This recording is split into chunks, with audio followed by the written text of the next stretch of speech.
let us also introduce our reporter Rohit Singh, who is there joining us now from Jamui itself. And we will be coming back to both of you. But first, let's listen into what kind of statements and allegations that were made by the big guns today. Rahul और लालू के बेटे ने एक यात्रा निकाला था। उन्होंने घुसपैठिए को बचाने के लिए बिहार में घुसपैठियों की कोई जगह होनी चाहिए क्या? ये लोग घुसपैठिए को बचाना चाहते हैं। घुसपैठिया हमारे युवाओं की नौकरी छीन रहा है, हमारे गरीबों का राशन में हिस्सा ले रहा है और देश को भी असुरक्षित कर रहा है। मैं आज सासाराम की भूमि पर से कहकर जाता हूं, बिहार और देश से एक एक घुसपैठिए को चुन चुन कर हम निकालने का काम करेंगे। हमको बिहार को विकसित बिहार बनाना है, फलता फूलता बिहार बनाना है। बिहार यदि विकसित बिहार बनेगा तो हमारा भारत भी विकसित भारत बनेगा। बहनों भाइयों, मैं नहीं कहता हूं बिहार में हमारी एनडीए की सरकार ने आने के बाद सारा करिश्मा कर डाला है, लेकिन इतनी बात मैं जरूर कह सकता हूं कि आरजेडी की हुकूमत थी, लालू जी मुख्यमंत्री हुआ करते थे, लालटेन का युग था। उस युग से हमारी एनडीए की सरकार ने बिहार को बाहर निकालने में कामयाबी हासिल की है। Okay, so India Today's reporters continue to be with us, and now let's go across to Rohit Singh in Jamui. Rohit, if you look at the message that is being sent out by the top leaders from both the sides, it remains consistent. What we heard in the phase one, same in the phase two as well. Whether it is Ghuspetia, whether it is jobs, whether it is vote chori, the same messages are resonating. Well, the Ghuspetia issue is resonating more in the second phase because we have elections in Simanchal region, which consists of 24 assembly constituencies, and all these 4 districts, which is combined, called Simanchal, is Muslim dominated. More than 40% population goes till 70-75% in Kishanganj districts. So that is why we are seeing that the issue of Ghuspetia is resonating in the second phase. But on the other hand, as far as the NDA strategy is concerned, it's a two-pronged strategy. While Nitish Kumar is talking about Sushasan, about Vikas, what he has done in the last 20 years, reminding people of what was the situation in Bihar between 1990 to 2005, and how he has made development in the state in the last 20 years. On the other hand, we see Prime Minister Narendra Modi aggressively hitting out, raising the issue of Jungle Raj, and using the issues, the words like Charra, Katta, Donali, and all these things. Prime Minister trying to remind the people of Bihar, especially the first-time voters, that how situation was between 1990 and 2005, and if at all RJD and Mahagathbandhan comes to power, then this is what is going to happen. It will be return of the Jungle Raj in the state, and so that is why we are seeing that both Nitish Kumar and Narendra Modi adopting a two-pronged strategy. One talking about development and Sushasan, other talking about the issue of law and order and how it could possibly be a return of Jungle Raj if RJD comes back to power. Back to you. Right. Do stay on with us, Rohit and Amit. We'll be coming back to you for more analysis. But first, let's quickly take a look at what this election really means and what kind of voting patterns we've seen. Well, we all know that phase one saw a record turnout of voters, which is 65.08%. Now, this is unprecedented.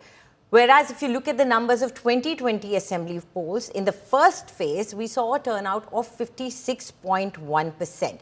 And if you look at the Lok Sabha polls, the overall turnout of 2024 elections was 56.28%. Now, importantly, the highest ever recorded state turnout earlier was in 2000 of 62.5%, which is also in 2000, which is also now surpassed. So this is the highest record that we've seen in the phase one. And now let's see what kind of voting patterns we see in phase two.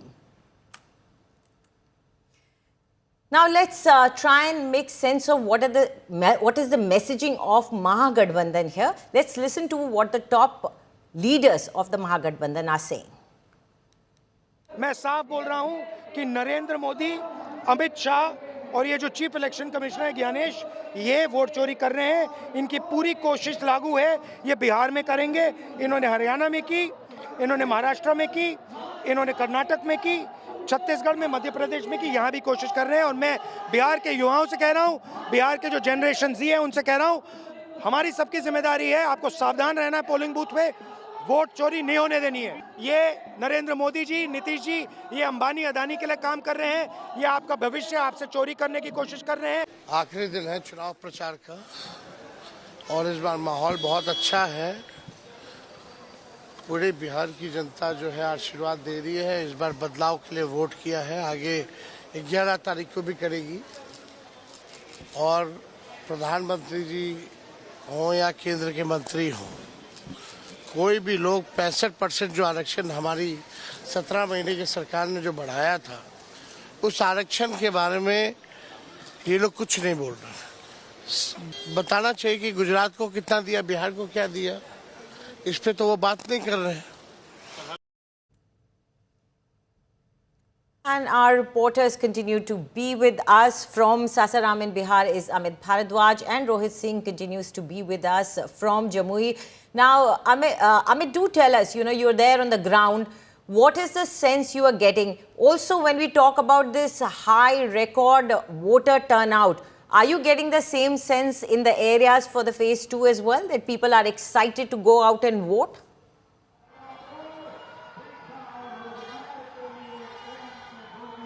Well, Anjali, that will be clear only when the voting begins, because certainly we can say that during the first phase, I was in Siwan and I could see the never-ending lines and queue of the women voters across the urban centers and more so in the rural areas, rural polling stations. So in villages, we had lines coming up of women as early as 6:30 in the morning, and I did not see that ending even towards the end of the day. So if that pattern continues, certainly it will increase the heartbeat of the parties in the fray as well as the candidates into the fray. So having said that, what we have seen is that certain political parties, especially those from Mahagathbandhan, the Netas, were also looking at the data, saying that, look, we'll have to wait for the final data to come out to understand as to whether this is the impact of the SIR, because you have to consider that certain kind of vote share has been also chopped from the voters list. What kind of impact is it having, and is this surge also because of that factor? So I believe that that picture will be clear only after the voting is over in the second phase.